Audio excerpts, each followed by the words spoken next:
Je m'appelle Marie-Laure et je suis chercheuse.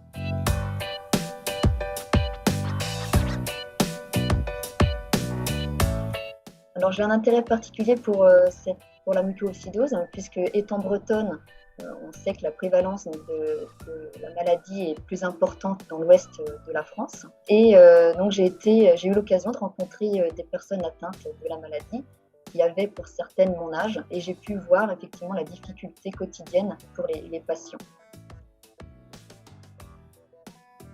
Alors mon programme de recherche s'attaque finalement aux infections pulmonaires, qui restent finalement la première cause de mortalité chez les patients atteints de mucoviscidose. Et on s'intéresse plus particulièrement aux infections pulmonaires qui sont à Staphylococcus aureus, donc comme je vous disais le staphylocoque doré, et le bacille thiocyanique, donc Pseudomonas aeruginosa.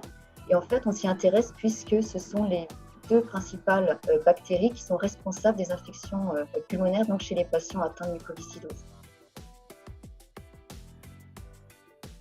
Alors au laboratoire, nous nous intéressons plus particulièrement à une sous-population de bactéries qui sont très tolérantes aux antibiotiques. Et nous avons identifié une toxine qui est exprimée, produite par le staphylocoque doré. Et nous avons mis en évidence que cette toxine était capable d'induire l'autodestruction du staphylocoque doré. Donc, fort de cette découverte, nous nous sommes intéressés à modifier cette toxine pour en faire un nouvel antibiotique qui pourrait être dirigé contre un grand panel de bactéries et non plus que sur le staphylocoque doré, et vraiment élargir le panel d'action de cette toxine modifiée.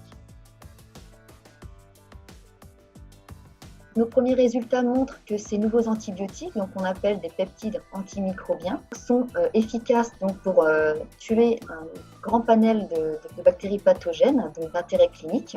On trouve notamment une activité de ces peptides sur des souches que l'on a isolées d'expectoration de patients atteints de mucoviscidose. Donc on voit que nos peptides présentent une activité antibactérienne sur des isolats finalement issus de patients atteints de mucoviscidose. Donc on peut imaginer effectivement, si notre hypothèse de départ est vérifiée, que nos peptides antimicrobiens, donc nos nouveaux antibiotiques, pourraient être utilisés en association avec les antibiotiques qui sont actuellement disponibles pour les patients, seraient utilisés pour éradiquer les bactéries, notamment le staphylocoque doré et le bacille thiocyanique. On aura un traitement totalement efficace des infections pulmonaires des patients, qui veut dire une diminution du nombre d'hospitalisations pour les patients et également une diminution du nombre de cures en intraveineuse. Nous souhaitons poursuivre nos investigations puisque nous avons encore beaucoup de travail sur ce projet.